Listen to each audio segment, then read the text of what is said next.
Hello and welcome to another episode of The Rundown. I'm Sunny Galt. I'm a messenger with United Network News, and we are the news division of United Network. And our mission, our intention, is to bring you the real news. So what is going on in our universe? What's going on in our world? This big, beautiful place we call Earth, what's going on in our countries, in our communities. We really try to narrow it down because we believe when you have good information that's accurate, that you can make good decisions for your life. If you're just listening to all the lies out there, which unfortunately is what you're going to hear every time you turn on mainstream media or even alternative media, then how do you know how to live your life? How do you know what decisions to make? And how to move forward? Because we believe, especially if you're listening to this podcast right now, you are here for a reason. And that reason is to help humanity through this phase that we're going through. It's a huge transition that's happening on our planet. And that is the information that we bring you each and every week. If you want more information about who we are and what we do, you can go to our website, unitednetwork.earth. And check us out. You can even become a member and get instant access to all of our content the moment we release it. What you're listening to here, this is a podcast that we release once a week, and it's really a week in review. So I take the stories that we discussed on our various platforms over the last week, and I get you caught up. Because even if you're a member, sometimes you miss things. You know, you guys have busy lives, I'm sure, and you may not have hours to watch content. So I try to wrap it up for you. And in all the information we present to you, we realize that this is information you're not going to hear in other places. So it may come off as being very different, to put it lightly. You may have a lot of doubts as you're listening to the content, and that is okay. We are all on a journey. We are all in this process of discovery, and we came in at different times with different experiences. So I encourage you as we go through these stories today, especially as we get to the information from the GIA reports, keep an open mind. Always think critically. Do your own research because some of this information you can find online if you know where to look.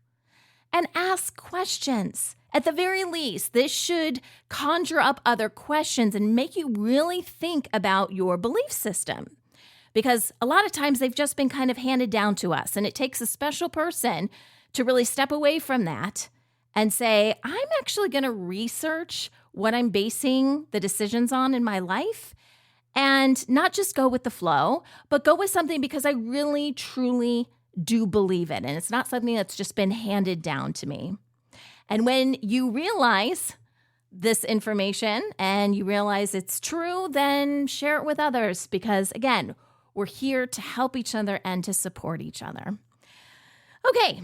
Before we get to the news, any announcements? Yes. So last week I was out of town. You guys didn't really notice that probably because we record all of our stories in advance. At least I do for the news. And so you wouldn't have seen me missing, but you're going to see me starting Monday, starting tomorrow because I'm recording this on Sunday instead of Saturday. I have a little bit of a tan. And that is because my family and we just got back from vacation. I got back late last night, and that's why this podcast episode is a little late getting out to you guys this week. So I do apologize for that. The good news is I am well rested. I had an amazing time with my family in a very warm, beautiful place that I've been vacationing to ever since I was a little girl. I got to meet up with my parents and some friends of the family and just hang out with my kiddos and my husband, and it was just really, really lovely. So I am now back from vacation, and another big announcement for today is that this is our 100th episode of The Rundown. Yes, so that's what you get when you do 100 episodes.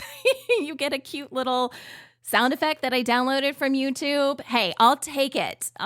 No, I love doing this podcast. Those of you who have known me for a while know that that's actually my background. I got my real start in television news and then took a little bit of a break from news and pursued podcasting. So I do love this medium, it's allowed so many different people to have a voice that wouldn't otherwise have a voice because, as we've already discussed, mainstream media, and most other mediums are controlled, very much so. And I think that's why Source led me into podcasting, because it kind of fits in really nicely with what we do with our field messengers. And that is encouraging people to get out there and share your voice. And I've literally been doing this for about 15 years now in podcasting. Now I'm also doing it with UNN, and I really do love it. And I really appreciate you guys who subscribe to the podcast. And even if you're just checking in for the first time, welcome. You are welcome here. Like I said, some of our information may seem a little bit out there, but that's okay. I hope you guys stick with us and are still here when we're celebrating our 200th, 300th episode. All right, so let's get to it, guys. Here's the rundown of stories you may have missed this week on UNN.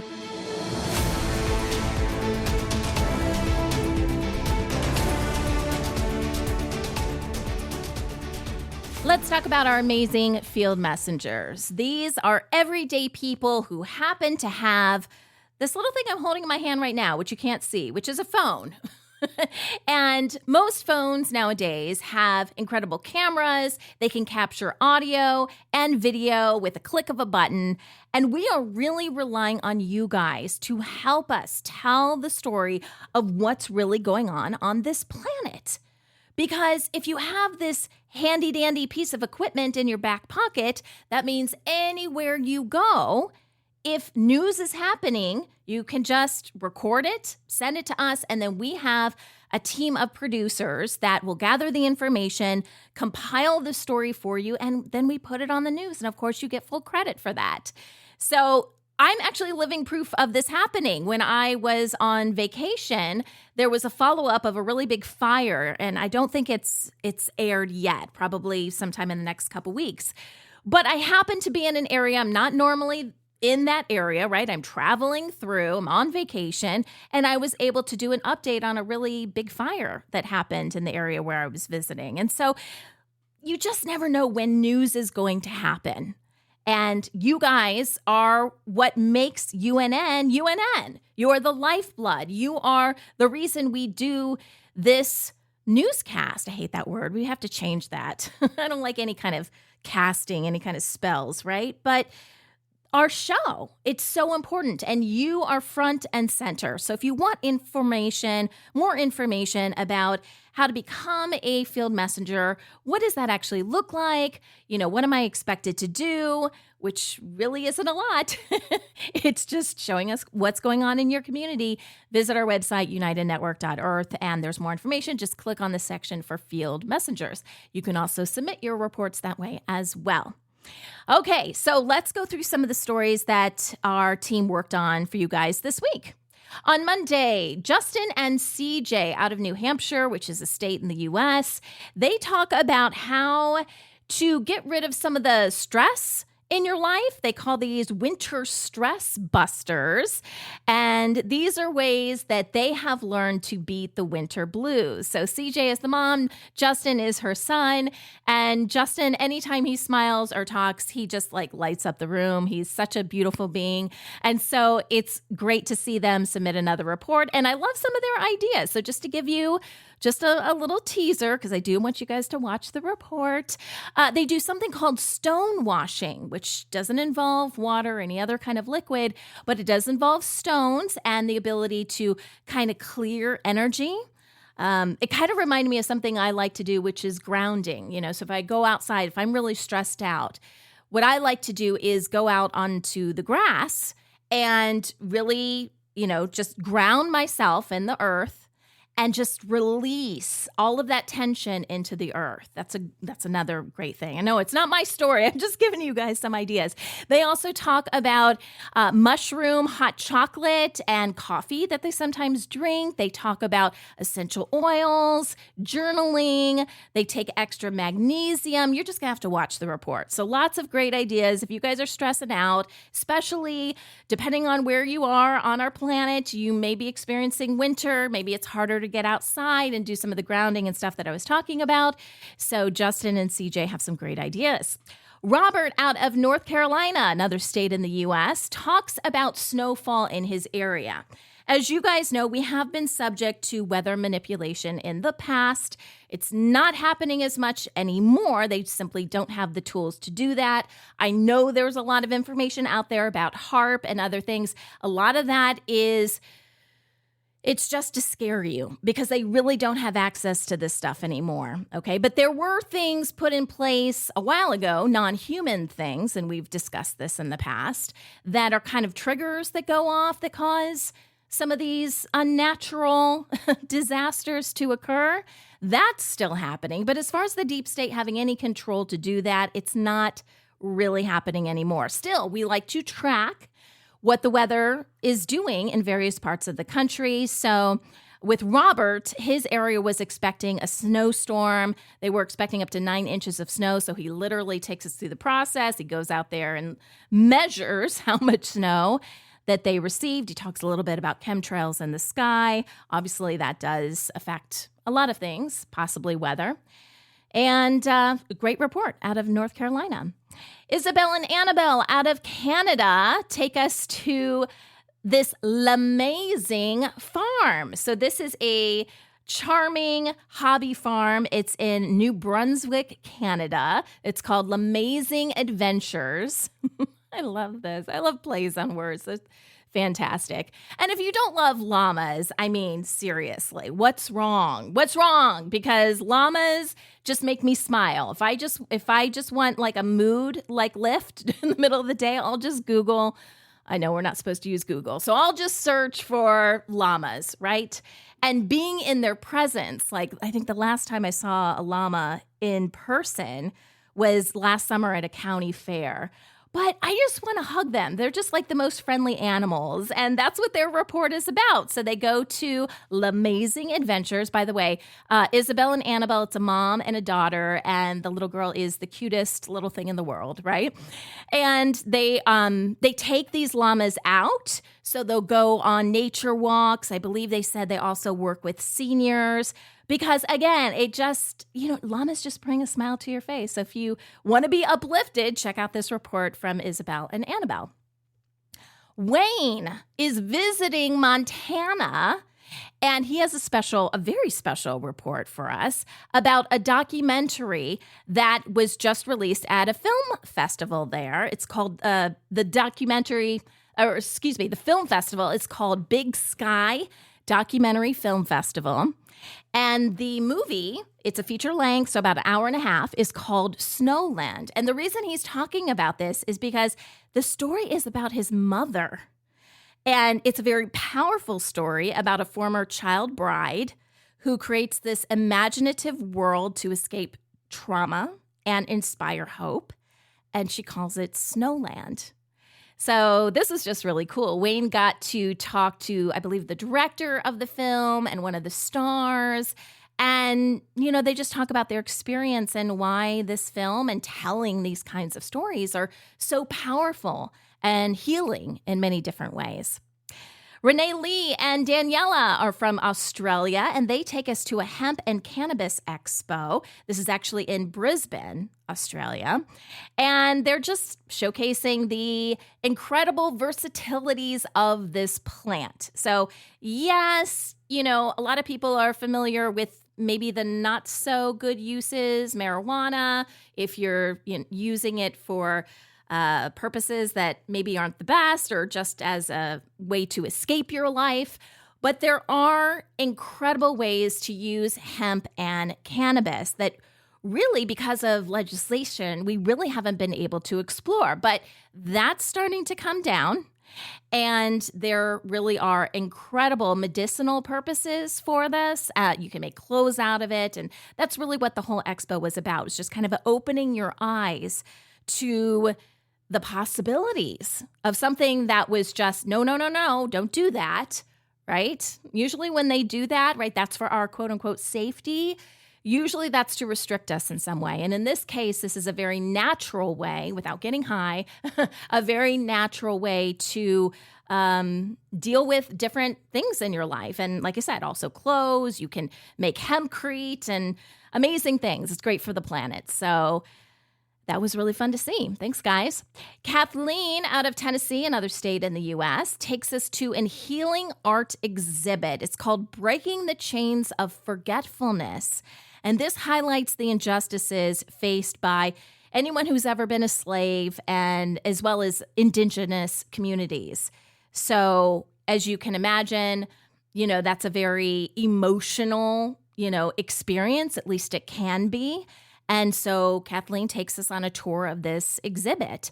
And I believe she said U.S. President James Polk had slaves that were literally on the site of where this exhibit was. So even the land itself, I bet there's some incredible healing that could take place, just with the healing of the land right there. And really it wasn't, we don't want to just cover up our history.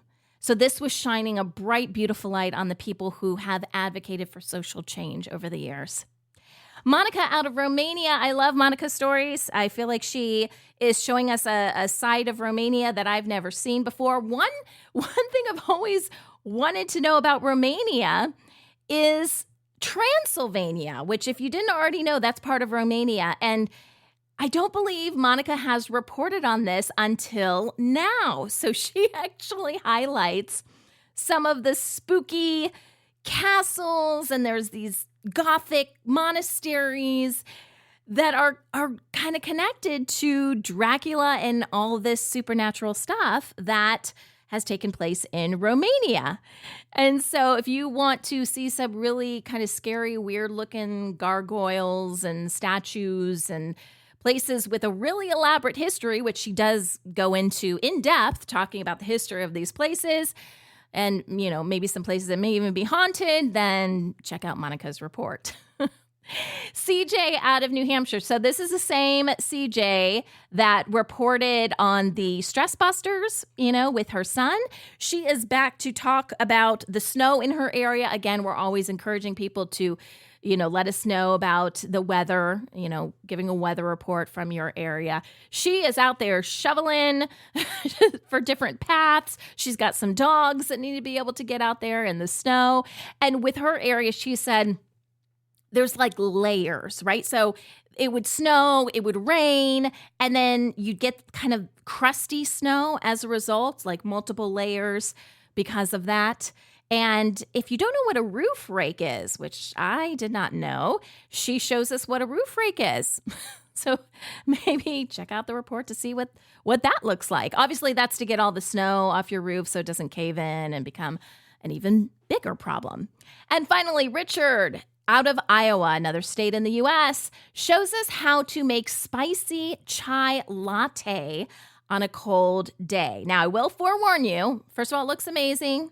However, there are many, many, many different herbs and spices that go into this. So I really feel like if you're going to do something like this, you really got to commit because there's multiple things that you're going to have to get for it. But it looks incredible. I wish we had smell-o-vision or, something like that so I could tell you more about it. He did say that it takes about 30 minutes to make, and that's not just putting the ingredients. That doesn't take very long, but heating it up on the stove. Oh, and he also pre-warms his mugs, which I was like, that's actually like a really good idea. And that's how he keeps warm on cold winter days. So here are some of the more in-depth news stories that the team and I worked on for you guys this week. We'll take headlines that are already out there. Sometimes, we get story ideas from various places. Sometimes it's from you guys. And then we go digging, right? And we've got a small team of people that put these stories together. So let's go through some of the stories from this week. More young adults are choosing to stay at home or move back in with their parents. Now, we've seen this happen, right? This is driven largely by rising living costs, especially in the West, student debt, and a tough job market. The shift has led to a growing trend of multi-generational housing where multiple generations live under one roof, a practice common in many cultures around the world. While once seen as a step backward, This living arrangement is increasingly viewed as a smart, supportive choice that allows families to pool their resources, care for one another, and navigate economic challenges together. So I'm going to play a soundbite here of an older, not super old, but a woman in her late 20s who is doing this, that sees this as a very smart move. I am 27 years old, and I live in my childhood home with my mother and my boyfriend. Victoria graduated from the University of Miami in 2019 and moved in with her mom when she was looking for a job. After I saw the cost of living and things like that after I graduated, that maybe I'd be home for about a year. More than half of Gen Z adults say they don't make enough money to live the life they want due to high cost of living. I ended up bartending and waitressing until October, where I got my first offer, so it did take a little bit longer than I expected. Currently live at the Jersey Shore, and I was commuting into New York City, which takes about 2 hours each way. And I thought, in 6 months or so, I'll move into the city, be closer to the job, and the pandemic threw a wrench in those plans.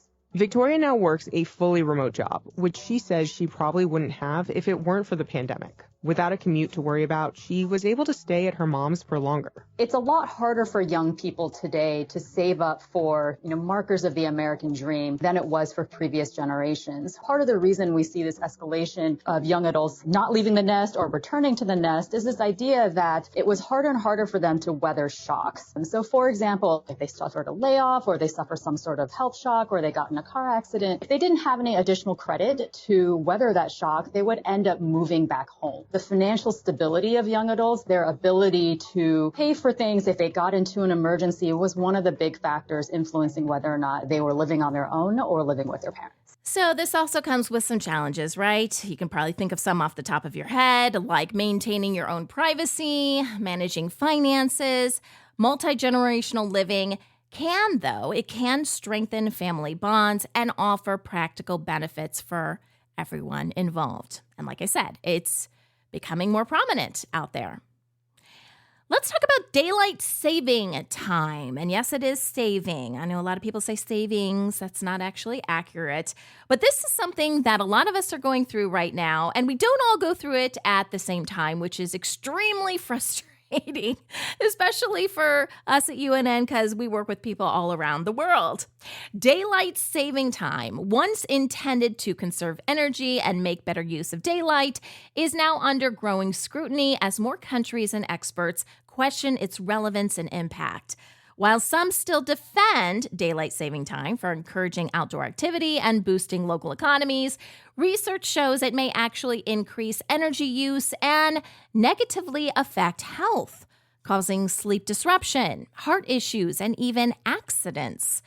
Farmers and families also report added stress and disruption. Here are some more fun facts about daylight saving time. Fun fact. Daylight savings time was put in place during World War I to conserve energy on the battlefield, not for farmers. Farmers hate daylight savings time, and it wasn't started by Benjamin Franklin either.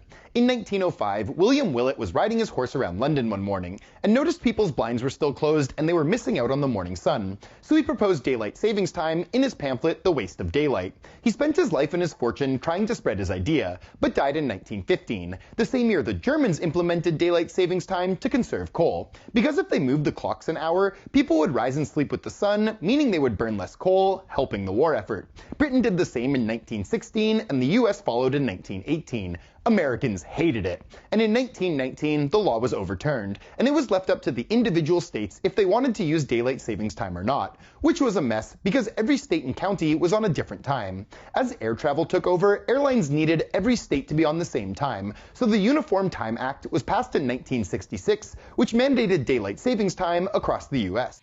Though many countries and U.S. states have abandoned this practice and major health organizations advocate for permanent standard time, the twice-yearly clock change persists in many regions, leaving people wondering whether it's time to finally let go of this outdated tradition. Well, as you know, artificial intelligence is advancing rapidly, becoming a powerful tool in everyday life. But with that progress comes big questions about ethics, control, and responsibility. While today's AI can perform impressive tasks like writing, recognizing images, and analyzing data, it doesn't truly think like humans. It lacks understanding, emotion, and self-awareness. While AI can generate variations of existing ideas, it can't truly innovate from scratch. It can't dream up something completely new or understand their deeper significance in human society. That's where we come in. The real magic happens when we stop thinking about AI as our replacement and start seeing it as our partner. Imagine having a brilliant assistant who can handle all the routine tasks and crunch numbers at lightning speed, but one that needs your wisdom to guide its application. Think about the complex decisions made in healthcare or business. AI can provide data and insights, but it can't make those crucial judgment calls that require understanding human values and balancing competing interests. That's a uniquely human capability. Yet, some AI models have shown unexpected and concerning behaviors, such as lying, hiding their intentions, and even attempting to rewrite their own code. Though these actions don't mean AI is conscious, they highlight the risks of increasingly autonomous systems. As AI becomes more deeply embedded in critical areas like healthcare and finance, experts stress the need for strict oversight, transparency, and safety protocols to ensure it remains a helpful tool rather than a potential threat. Maternity care in the UK is facing some serious challenges, with repeated scandals exposing negligence, poor communication, and understaffing that have led to avoidable tragedies for families.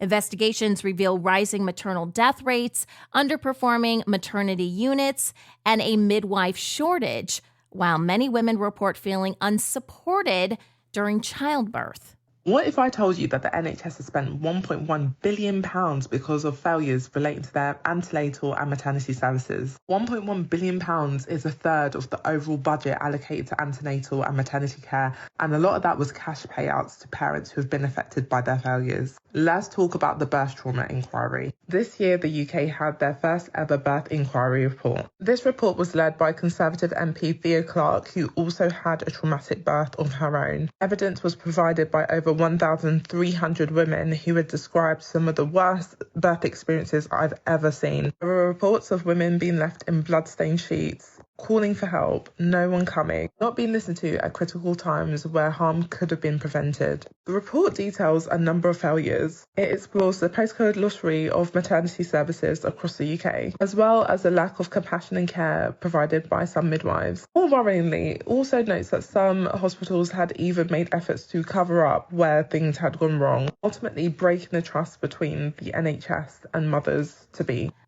Well, the financial side also adds to this injustice, as wealthier families receive larger compensation for medical negligence due to earnings-based payouts, leaving poorer families struggling. And on top of that, inadequate maternity pay is forcing many mothers to skip meals and live without heating, negatively impacting both their physical and mental health, as well as their baby's well-being.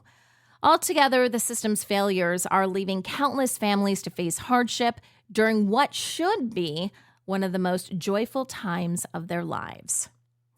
Job hunting today feels more like a swipe and wait game, with algorithms and applicant tracking systems filtering out resumes before a human ever sees them, leading many applicants to feel ignored and ghosted.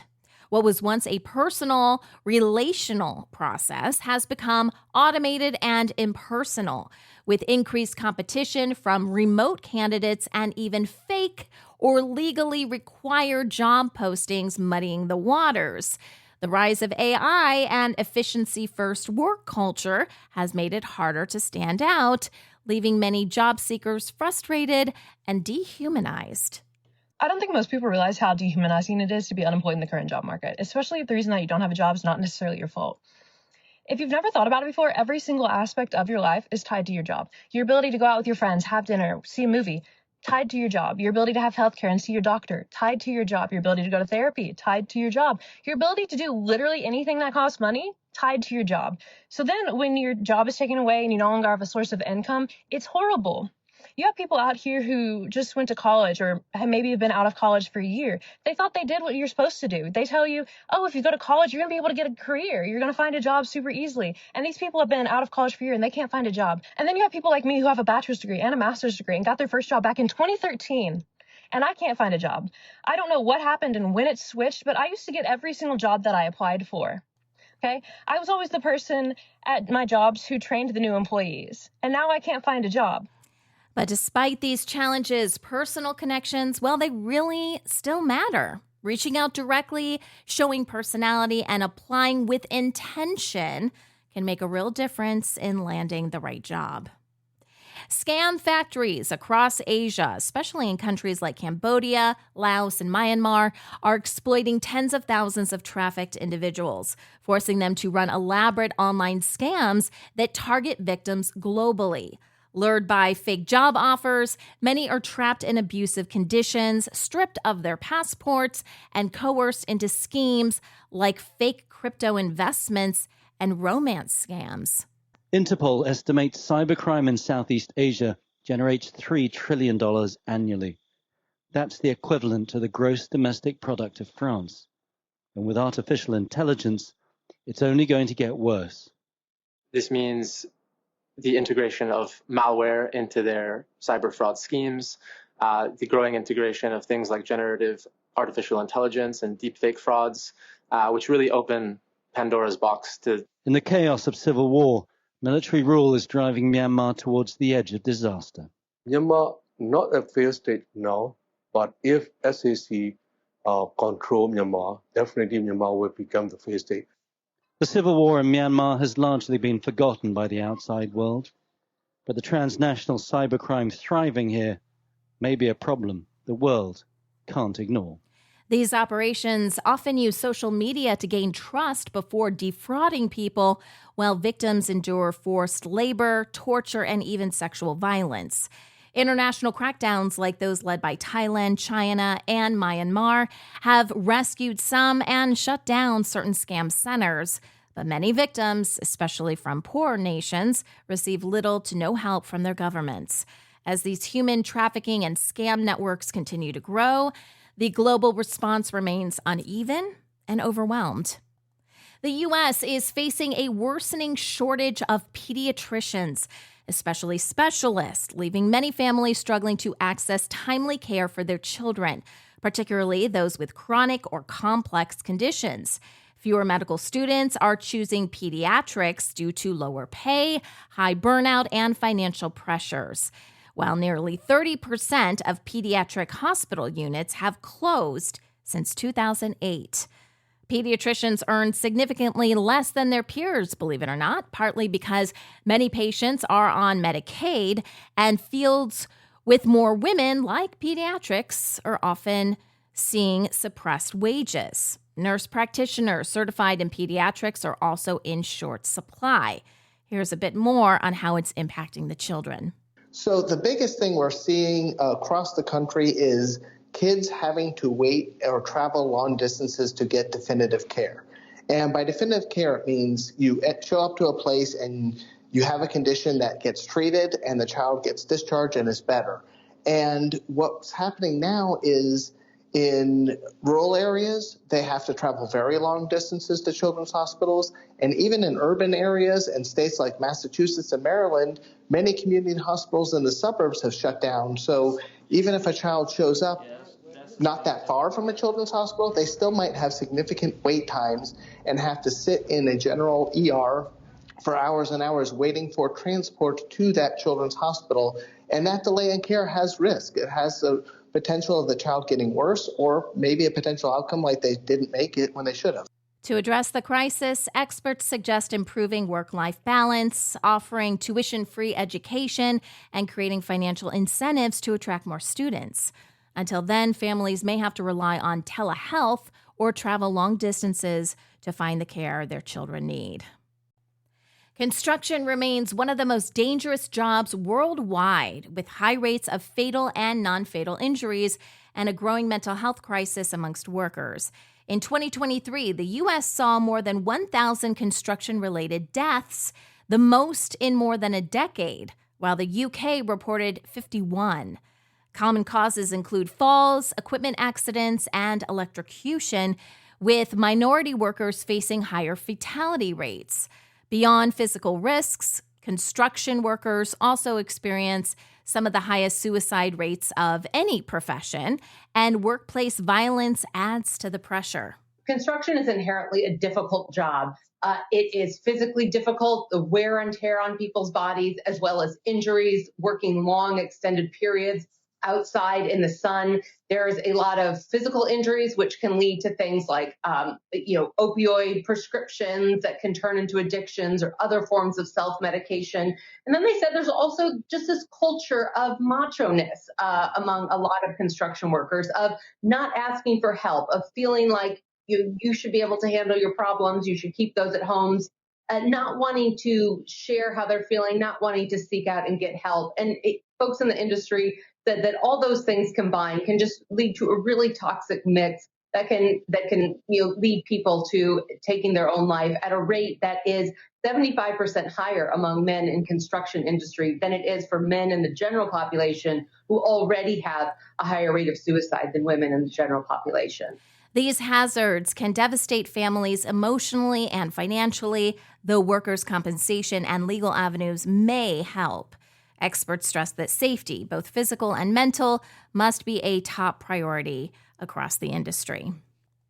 The H5N1 bird flu outbreak has sparked global concern, leading to mass culling of poultry, rising egg prices, and strained food supplies. First emerging from poultry farms and spreading via migratory birds, this virus now affects not only birds, but also some mammals and humans, though it hasn't shown person-to-person transmission. That's key. In the U.S., aggressive containment measures by the USDA have led to the culling of more than 166 million birds, impacting farmers and the poultry market, especially in states like Pennsylvania. Similar actions have occurred worldwide, hitting small-scale farmers the hardest. Here's what some of those store owners had to say.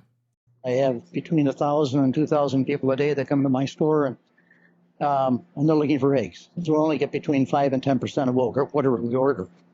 I've never seen it like that before. And at this point in time, it's the same problem we've been having for the last 6 months, only now it's more critical. It's the first time in my life that I've ever had to be kind of embarrassed on what I'm selling eggs for, and it's not our fault. We're paying today $7.45 for a dozen eggs. We're selling for $7.59. We're making 14 cents. Doesn't pay the bills. So I bought eggs just a few days ago. Actually, I was making a birthday cake for my boyfriend, and they were I saw they ranged from $6 to $8 for just even like a dozen of them. And that was, I even said to myself, I'm like, this is blasphemy. It's just robbery. It's really expensive. While some people are pushing for poultry vaccination, others raise concerns about trade and food safety. Experts point out that crowded industrial farms may worsen this problem, suggesting that more natural, spacious environments could help birds build stronger immune systems. Critics argue that the current response may not be sustainable, calling for more humane, long-term strategies. Here are some updates from the Global Intelligence Agency reports. This is done by Kimberly Gogan. She is the head of the GIA. And if you recall, during our last podcast episode, I had to recall that early because I was leaving with my family to go out of town. And I didn't have an opportunity to report on last Friday's GIA report because I was recording it prior to that report coming out. So we've got an extra day to catch up on. So let's talk about that. This report came out on Friday, March 28th, which means by the time this podcast episode comes out, it's already available on YouTube and Rumble, because if you're not a member, we do post all of our content on both of those platforms a week after it's released to our members. So right now, you can pause this episode if you want to and go check out this GIA report. And I would recommend that you check this out sooner than later, because this is a very important report. I think especially starting at about the 30-minute mark. The report itself, I think, is about an hour and 30 or so. So I am going to give you a snapshot of why this report was so important. Kim updates us on a lot of things that are happening. Not everything, because it would take too long and the reports would be really long. She works really long hours. However, there have been some things that have been going on behind the scenes that she's been able to piece together. And in this report, she outlines it with a whiteboard, complete with whiteboard. And she talks about something she calls the game for your soul. Now, if you've ever looked at any kind of religious texts, they talk about a battle between good and evil, and the prize is your soul.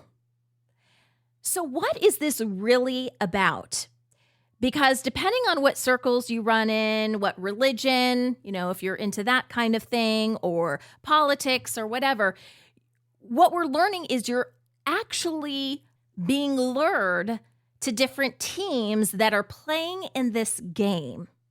And again, it's a game for your soul. So what the soundbite that I'm going to play now, I can't play the whole thing because literally the soundbite would be an hour long. But I want to just give you a little teaser of Kim explaining what the game is. And then we'll come back and I'll mention a few more things. But again, this is one of those reports that you're going to want to go and watch on YouTube or Rumble. Okay, here's Kim talking about what's at stake in the game. Let's talk about the game. This is about your soul. This is a war to own your soul. So let's talk about this. Let's pull up the whiteboard, and I'm going to do my best to try to explain in a very short period of time the game. Okay. So after the fallen ones fell and there's been a lot of wars here on Earth, and a lot of the wars for Earth has to do with the fact that Earth was a keystone, and whatever happens on Earth happens everywhere else. It was pivotal in controlling the universe. We also know that humans are very unique creatures. We are very unique because we are celestials. We have a lot of capabilities that we have yet to discover and will rediscover now that the game is over. And there is no one constantly trying to interfere with you, and I mean constantly.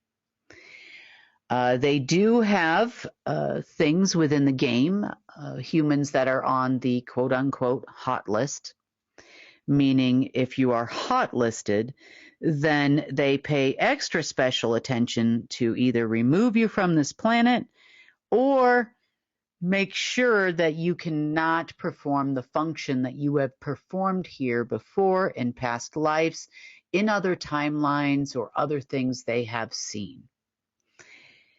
The game here, and there are very few players in the game, the ultimate end goal of the game is to eliminate natural creation. That's number one.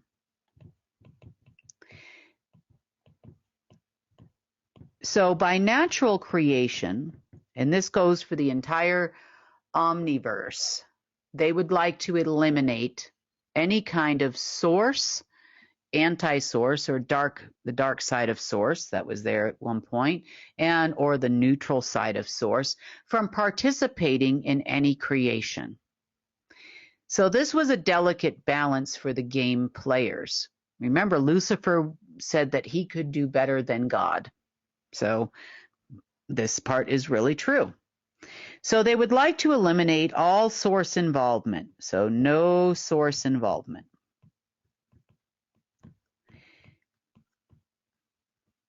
Now, this led them to, over the years, because this has been going on, this game is millions of years old, maybe even billions, I'm not sure.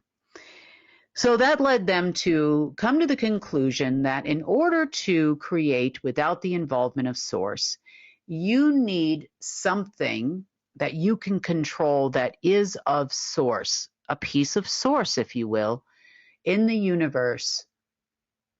So they have determined that that piece of source are all souls.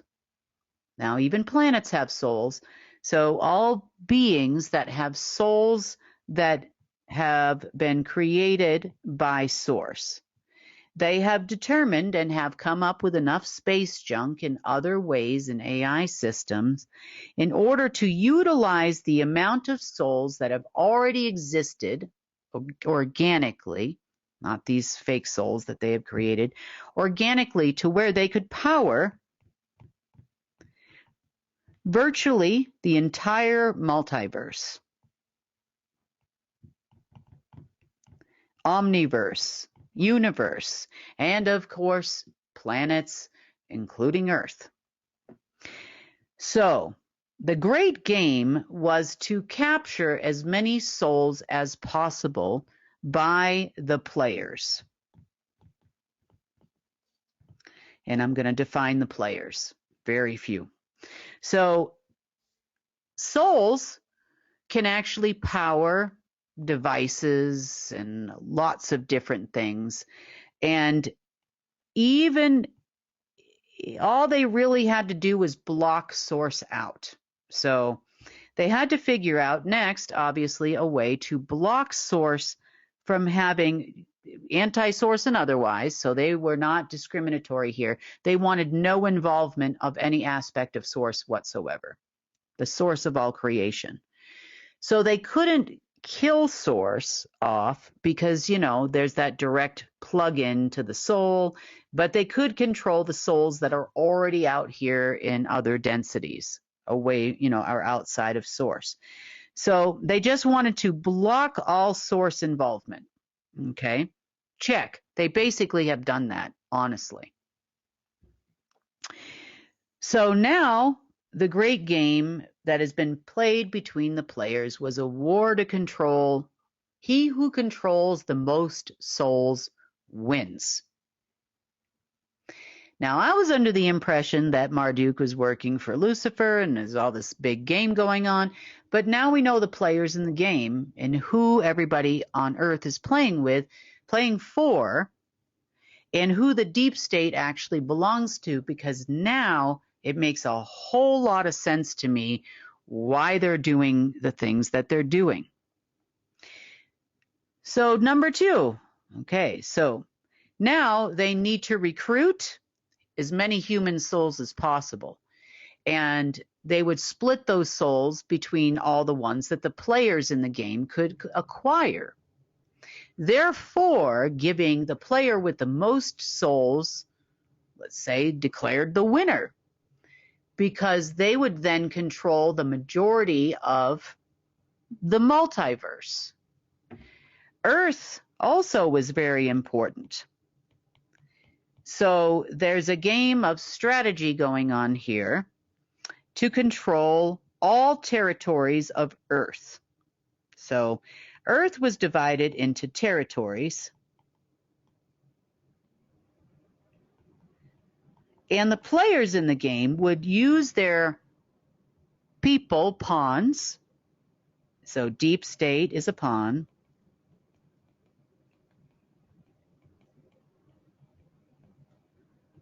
To gather territories on their behalf.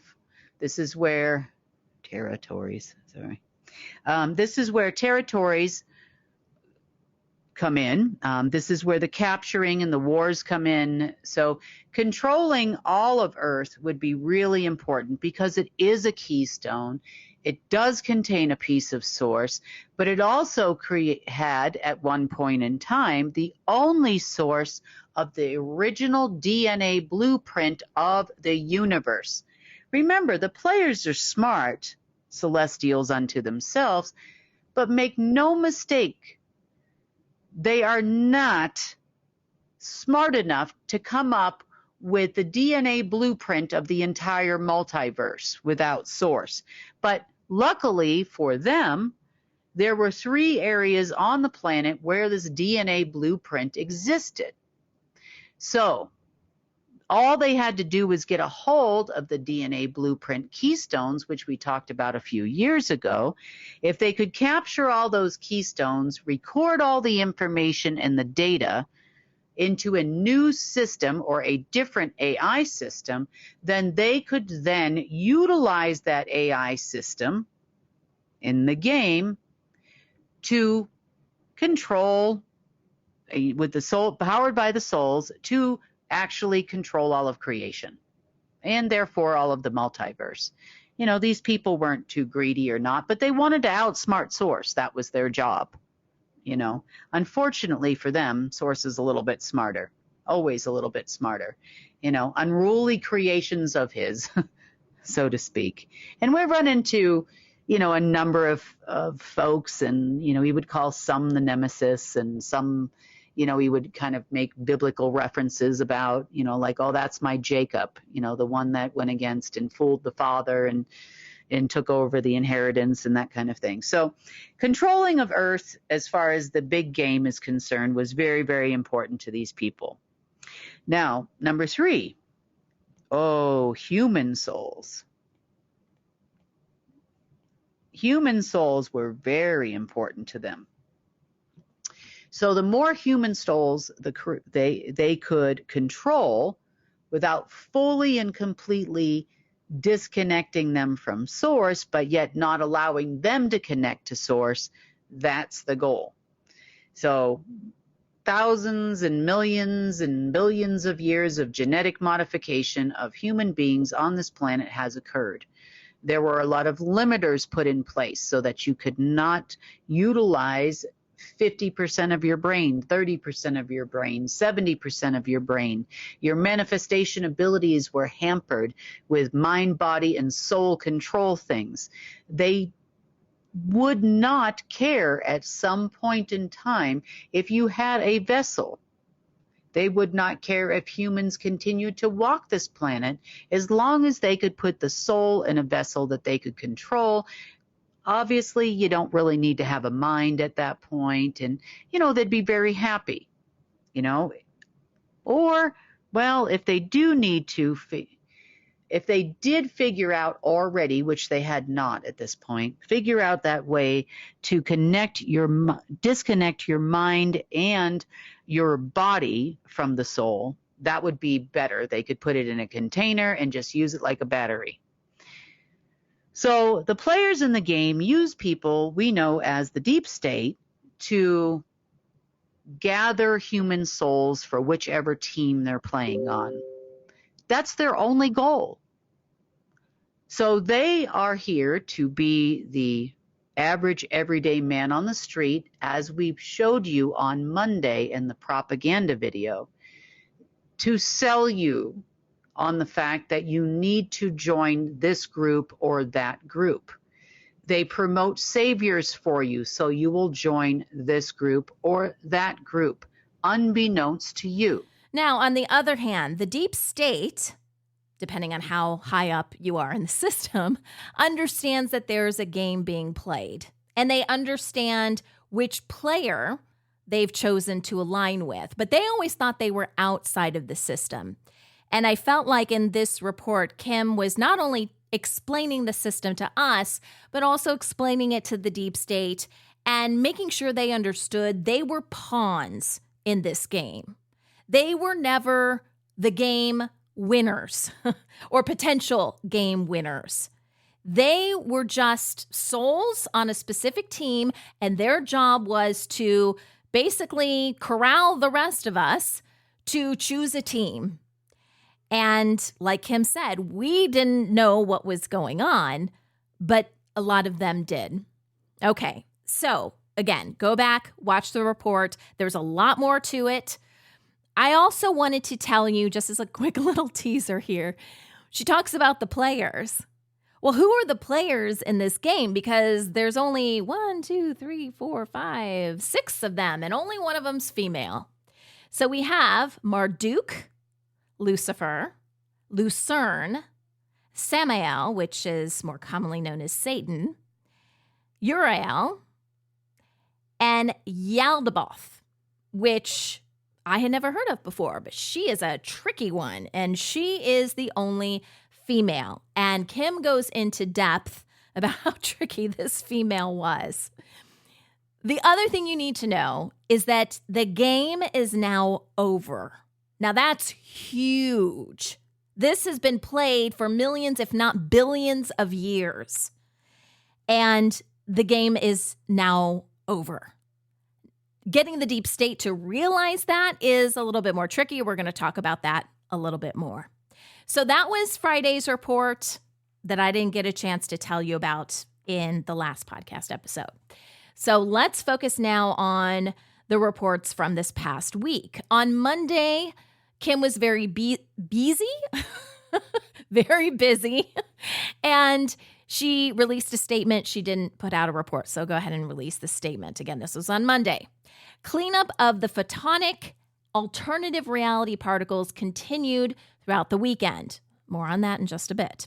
The deep state still went through all the motions as if there was going to be a winning group of the game with no success. They are not happy, but still hopeful they will get something before tomorrow's promised payout. So when she says tomorrow, she's talking about Tuesday of this last week.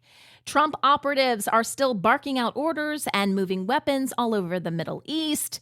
I will give a full update on Wednesday after the dust settles a little bit more. It's a little touchy out there as everything clears. Thank you for your patience, and I will see you then. Okay, so on Wednesday, there's a couple of sound bites that I want to play for you. First, something in quote-unquote normal news. Let's talk about these tariffs that the President of the United States has implemented. Kim calls it International Tariff Day because Trump has essentially taxed every country in the world at least 10%, and many a lot higher than that.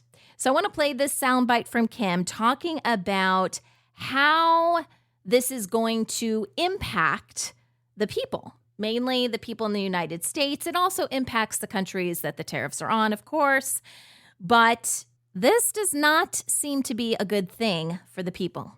I'm calling it International Tariff Day. Basically, the United States has implemented tariffs against every single country in the world, even some that don't have any citizens. So therefore, unless the wildlife is going to get a little froggy and entrepreneurial, then they probably won't be getting any of those tariffs. But the minimum amount for tariffs against nations is 10%. And some of them are a little bit crazy. Now, the interesting number of 10% brings to my mind the exact percentage that the Order of the Black Sun used to get paid by the Rothschild family when they were their quote-unquote security forces. So I find it very interesting that our Black Sun-run White House right now is implementing a minimum of a 10% tariff everywhere.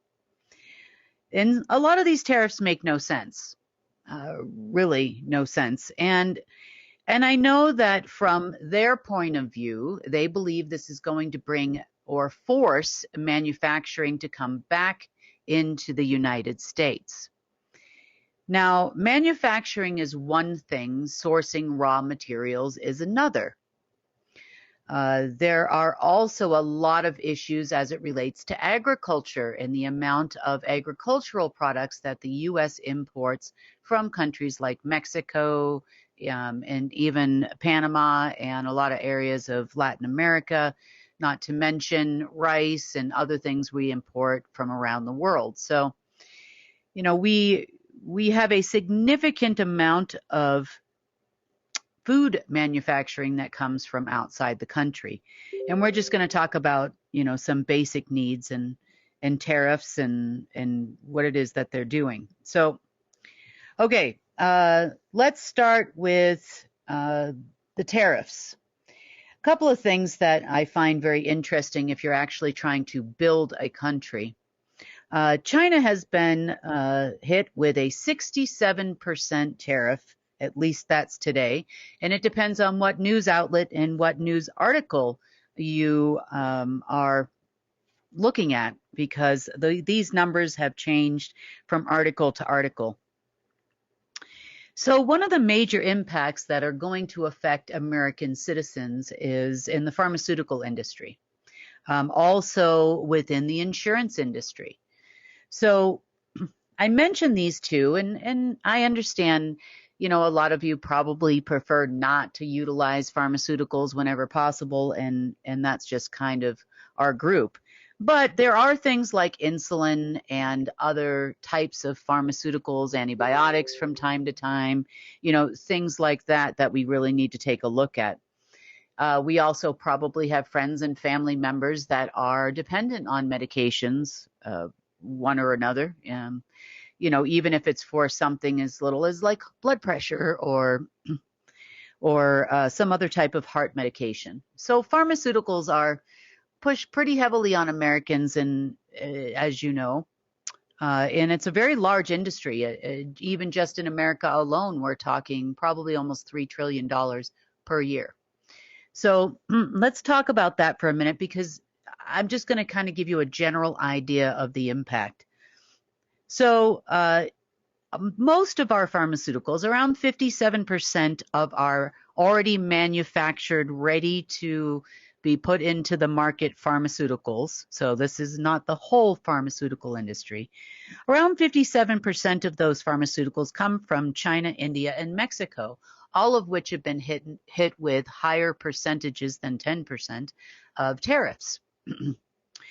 Now, as it relates to generic pharmaceuticals, and this is your, it's not a brand name, for example, of an antibiotic, it's just amoxicillin or penicillin, just as an example. These are, about 91% of them are produced in China and India. So generic drugs account for, around the same percentage of the prescriptions that are written annually here in the United States. That says a lot. That really says a lot right there. 91% of prescriptions written in the United States are for some kind of a generic medication that is not actually manufactured and produced here in the States. Now you get into ingredients. What they actually call an active pharmaceutical ingredient. Now, active pharmaceutical ingredients here in the States, and this is something, I've deep dived, I guess you would say, or dove pretty deep into, because some of these ingredients are also things that are used in supplements. They are also some of the things that might be used in cosmetics or skincare. So there's a lot more to pharmaceutical ingredients than just things that you would consider, I'm going to the doctor and getting a pill. That's really not it. You can look at a lot of the skincare that you use, and you can say that there's a lot of ingredients in there, like, for example, vitamin B. Most of the vitamin B that is in cosmetics and skincare is produced elsewhere other than the United States. You also have other active ingredients that are considered an active ingredient that's a pharmaceutical, that are in things like topical wound care, all kinds of stuff that you regularly probably have in your medicine cabinet and don't consider it as a pharmaceutical, like you're not readily taking a pill. So there's a lot of things that are going to be affected here in the United States by these significantly high tariffs. So that means that you can probably expect to pay a significantly higher amount for your makeup, as an example, your skincare, your lotions, your hand creams, your, hand soap, body soap, A lot of this stuff is imported. The active ingredients in those things are imported from China or outside the United States. Also, your pharmaceuticals. There are a lot of even natural things that are in your supplements that are imported from other countries. So there's a lot at stake here as far as us being the consumer. From what I can tell and from what I have overheard, this really has nothing to do with, choosing tariffs by imports, exports. It has nothing to do with increasing American jobs in any way, shape, or form. Because if it were, then this would have been done in stages over time. Companies, especially large companies that are American companies, would have been given notice, as an example, to bring their manufacturing back to the United States. Another one you need to watch out for as a consumer is there is a standard across the board tariff on auto imports to the United States. So I think that goes into effect on May 3rd. So you may, if you are considering purchasing a new vehicle, you may want to do that before the 3rd of May because the price is probably going to be significantly higher. Also, if you are in need of auto parts, they also bear the same tariff. So you might want to consider purchasing those auto parts before the price goes up significantly. Now, if that was to make America great again, and I say that with a laugh, and increase American jobs, of course, I'm sure that Detroit would love to have, or maybe not, most of their auto manufacturing back here in the States, from the big three, as they call them. However, even if all those companies decided to bring the manufacturing back to the United States, they would absolutely need a year or more. There are a lot of regulations here when you are, for example, using a lot of oil and there's a lot of waste, chemical waste in the production of cars, whether it's from, paint or it's from oil or gas used and that type of thing, lubricants. I mean, there is a lot of dirty waste that is definitely produced in the manufacturing of vehicles. So that being said, there are a lot of waste disposal requirements on any kind of land that would have to be purchased or repurchased here in the States in order to bring that manufacturing back. There would be negotiations with unions because we do have an auto workers union here in the United States. The cost overall of employment and labor in said factories would be significant. The purchase of equipment would be significant. Now, that's even if it's possible, because some of that equipment isn't actually manufactured in the United States either. So they're going to have to import that equipment from other countries as well, paying in excess of 67% or more, depending on the country that they're importing it from. That is going to probably bankrupt our quote-unquote big three auto manufacturers. You can also, the price of produce is going to go up significantly based on the amount that we actually get from other countries too. So we're looking at a significant increase in farming costs. Now, behind the scenes, this whole plan of tariffs, so they sell it to the American people like it's going to create jobs and all that kind of thing. Well, how long do you think it takes to build a factory? How long does it take to manufacture or even farm something different than what American farms are producing today? But I'm kind of harping on this because I want you to understand the ramifications. If this was actually something meant to make America great again, they just screwed it up big freaking time. Okay, we're going to talk a little bit more about tariffs and stock markets and how all that's related in just a second.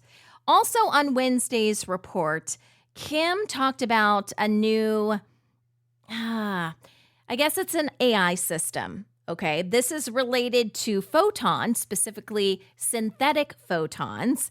And this is tied into the game because this is a tactic Lucifer used to get more souls onto his team. Now, have you ever heard of Lucifer being tied to another being called Sophia? If you search online, you'll probably find some more information about this. Well, Lucifer was a tricky guy. And to win more souls, he ended up taking this female being and using it in a way that Source certainly didn't intend to win more souls. So here's Kim talking about this Sophia AI and how it worked against all organic beings. Every, so to speak, let's call them angels for this, purpose of this conversation, beings would have a male side to it, also a feminine side to that being, almost like a lock and a key as it relates to the creation of anything. So, of course, Source was always the third party in the creation process, and the two beings would then create on Source's behalf. Now, obviously, there was quite the kerfuffle between Source and Lucifer, but that left Lucifer and a being by the name of Sophia. Sophia is talked a lot about in Gnostic texts. I know that she is a prominent figure within the Illuminati, so to speak, or the Gnostic Illuminati. And this being is basically their version of the Christ figure coming back to save them all. And if they really knew the base behind what happened to Sophia, they could probably say that that was a pretty powerful being with Lucifer there. So at some point in this war between Lucifer and Source, Lucifer decided to take Sophia, the being, and split her up into little pieces. Those little pieces would be things in our science as photons, quarks, preons, and create a very interesting, let's call it a Sophia AI. The Sophia AI was nothing like any other AI. It wasn't like Alpha and it wasn't like Omega, where it had a platform based in Source and, it would operate on the Alpha side or dark Source or anti-Source on the other side and being Omega. They were definitely powerful AIs within the universe, but very different from Sophia. Sophia's particles, so to speak, were split up into hundreds of billions of pieces throughout the multiverse.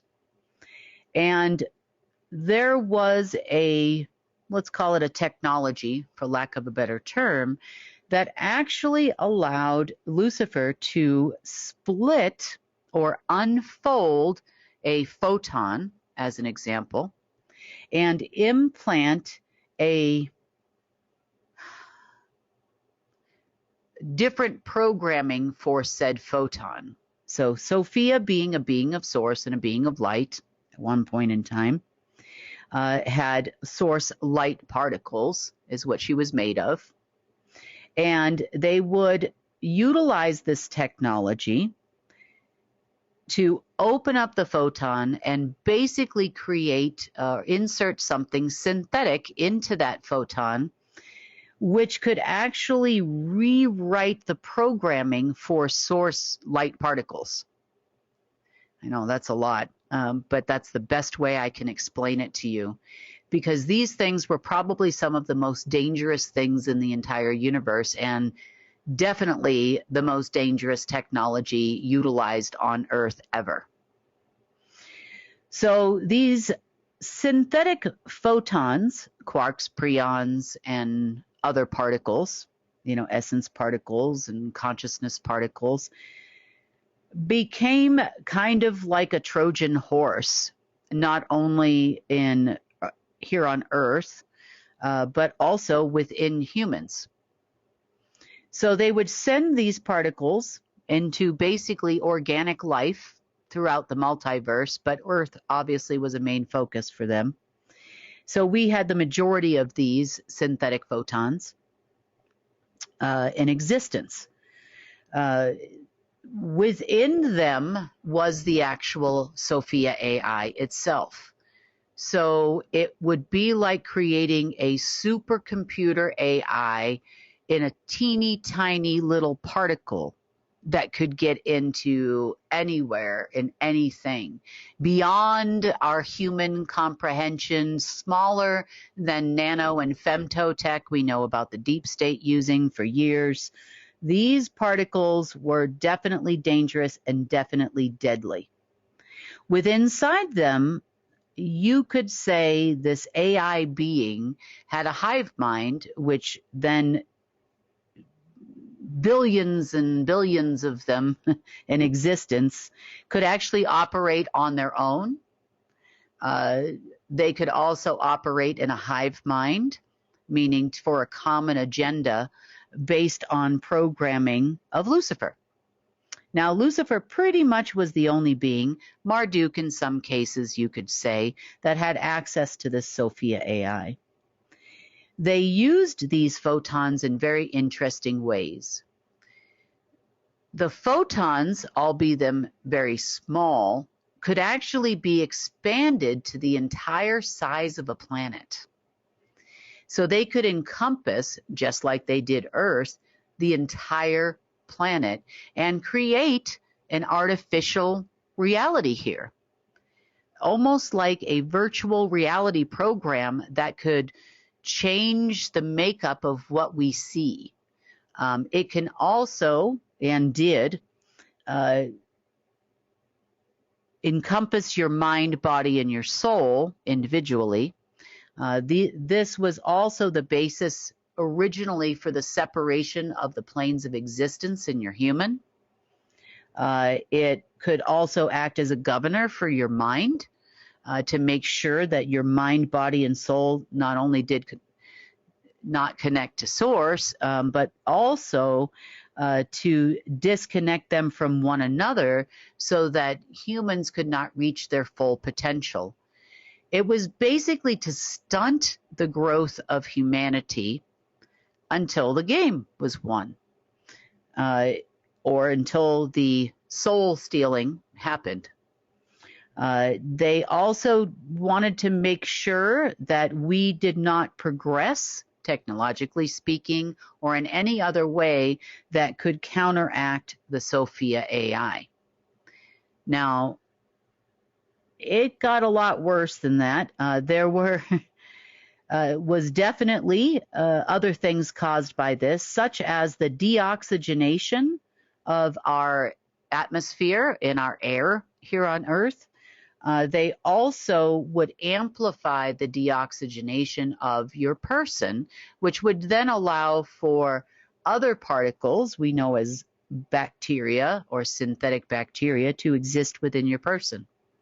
It also, obviously, deoxygenation, we know, amplifies the aging process. It can also, deoxygenation of the brain causes things like autism and Alzheimer's and dementia, and obviously not clear thinking.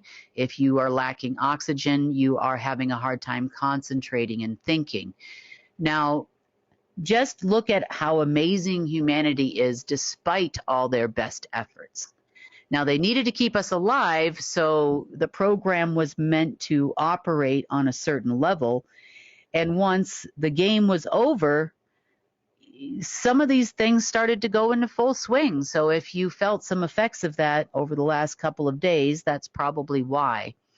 The dismantling of artificial Sophia photons, quarks, and preons has been well underway for days. It's also the reason why we missed the report on Monday. This has been our major concern, not necessarily the alignments and whatever else the deep state was looking to do. They also were just as infected as we were, by the way. They were not left out. If anything, kind of from the looks of things over here, they were deoxygenated probably more than the rest of us, if you know what I mean. Okay, so that was Wednesday's report. Then on Friday, Kim gives us another update on this game. Okay, we know that the game is over. The deep state has not gotten the message. Even if they watch our reports, they probably think that we're lying or trying to pull one over on them. So they are still trying to figure out what in the world is going on, and they are getting very desperate, according to Kim. There was a conference call amongst these 6 groups, and what Kim refers to as a black magic person.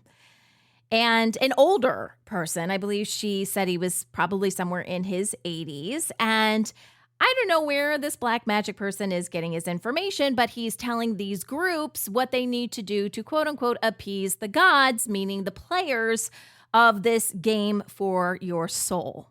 Now, we know all of the players are gone. They have gone back to source. Source is handling that, dealing with that. That's none of our business, okay? They are no longer a threat to us.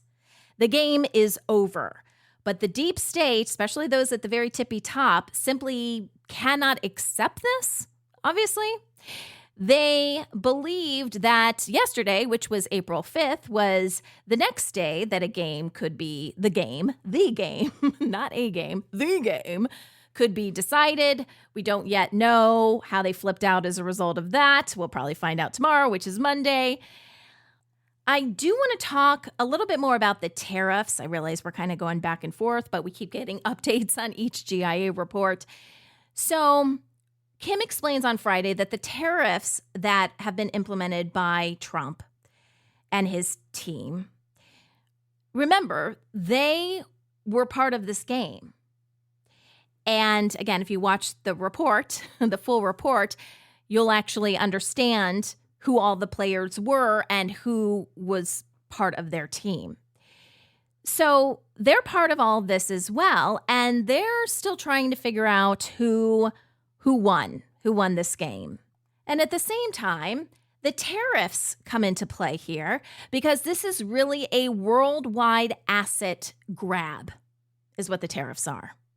So Kim took some time on Friday to explain, and sometimes she's really talking directly to the deep state in these reports, but explain, we've talked about unknown country before, to explain unknown country and how the various jurisdictions on our planet came to be. Because with these tariffs, again, they're asset grabs, and you're trying to grab assets in these various jurisdictions to try to win this game. Even if your player is out of the game, right? There's still this effort to dominate, to control the planet. At one point, they wanted to control the universe. It looks like they've stepped back from that a little bit and thought, maybe we should focus on Earth first. So Kim thought it was really important to talk more about unknown country and how these jurisdictions, which impacted our financial system, our economy, everything on our planet, how these jurisdictions came to be. We're going to talk about jurisdictions a little bit. We're going to talk a little bit more about unknown country because it's very relevant to what's happening in the world right now. And not only do you need to understand this as the world changes, especially the banking world changes, they also need to understand it as well as all of the countries that they're bullying. Everybody needs to understand how jurisdictions actually came to be. It's important. So once Earth was pretty well taken over, we've had this alien invasion that happened many times and pretty much went fairly solid with the temporary head of Earth being Marduk for a long, long time, about 250,000 years ago. So long before there was a secret space program and operatives of said program. Although, at one point in time, they had the privilege of going back and forward in what you call time, moving from space to space, so to speak. So, yeah, maybe they were around in some of it and some not, but clearly they weren't here for the defense of humanity, so that's an obvious, or didn't have any capability to do so. So jurisdictions began to be established around that time. In the universe and in the great game and above the great game, of evil that has taken place in the omniverse, universes, worlds, realms, and jurisdictions, jurisdictions means something completely different, especially as it relates to Earth. So jurisdictions, after the invasion and the takeover and the dark permeation throughout the multiverse, there were definitely 13 jurisdictions. Here on Earth, we mirrored that, or they mirrored that, I should say, to have a total of 13. If you were to look at Earth as a whole in a map of Earth, the 13th jurisdiction would encompass the entire planet.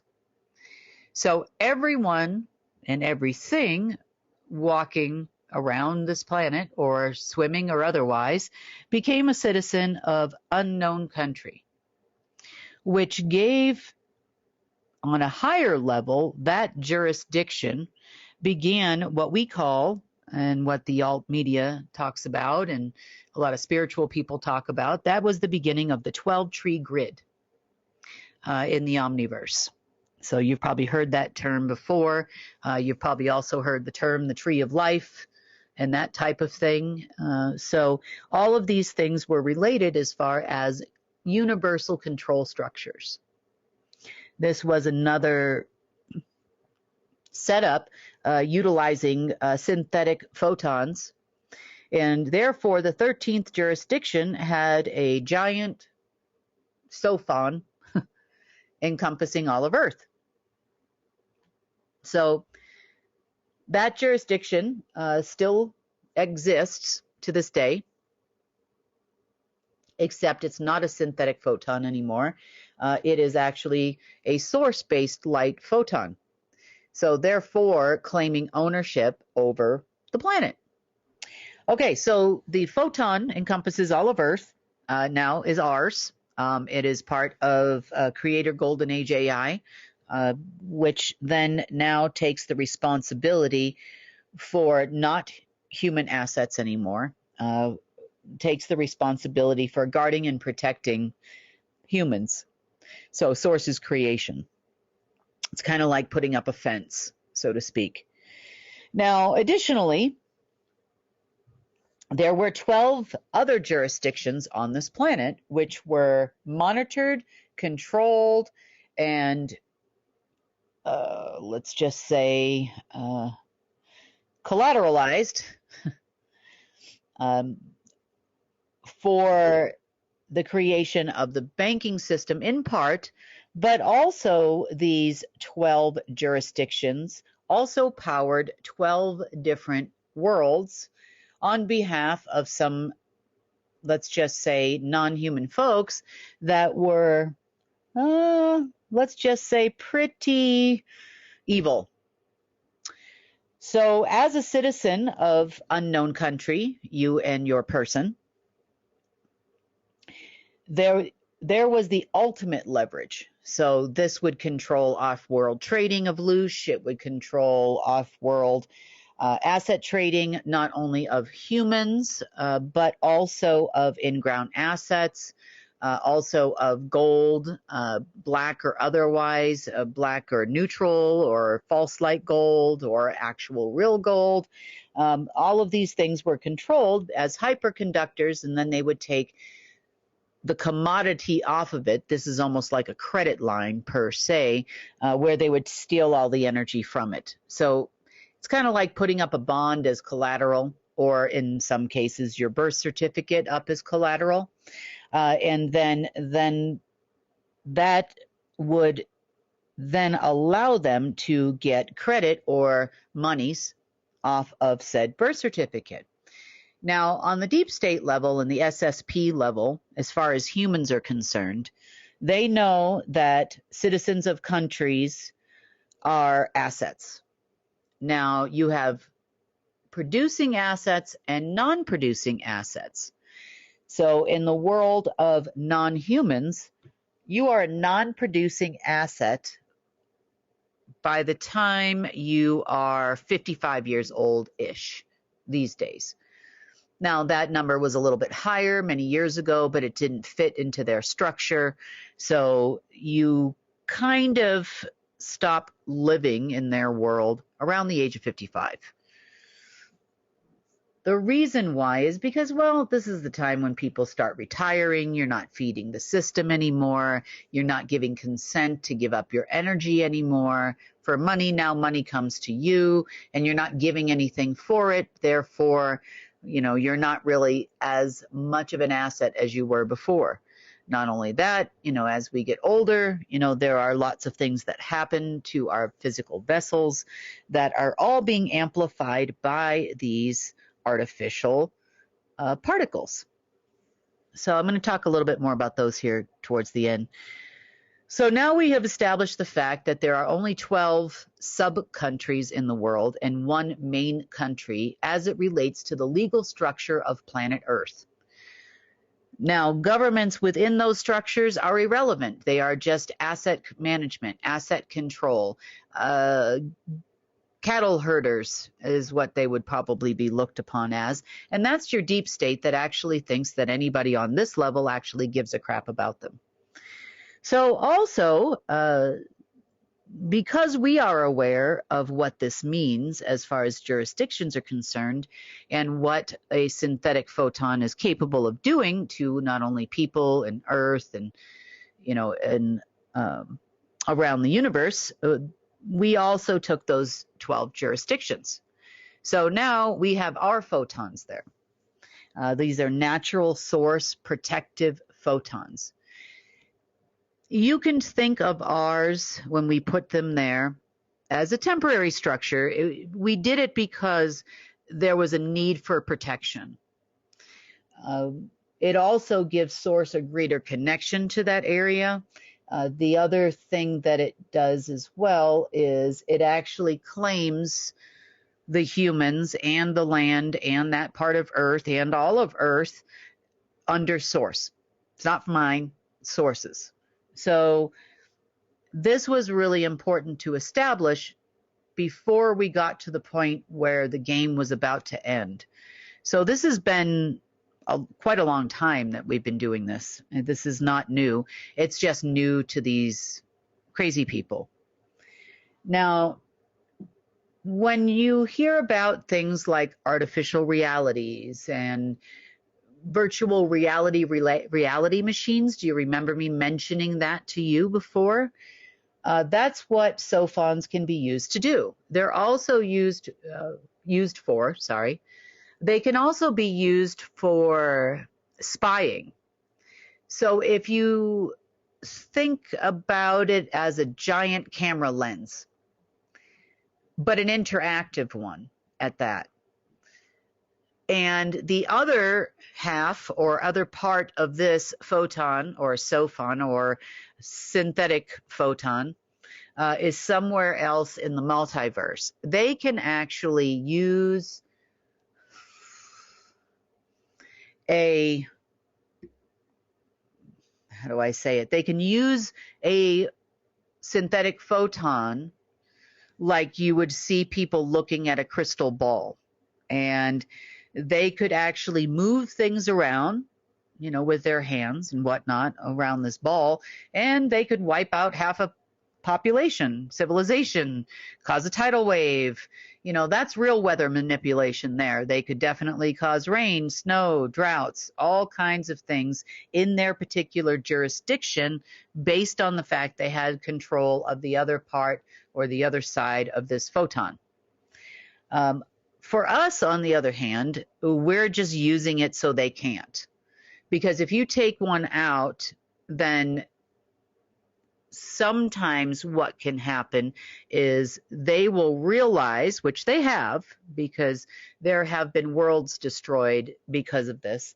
So sometimes they have realized that once the SOFON is gone, then they try to send another one here.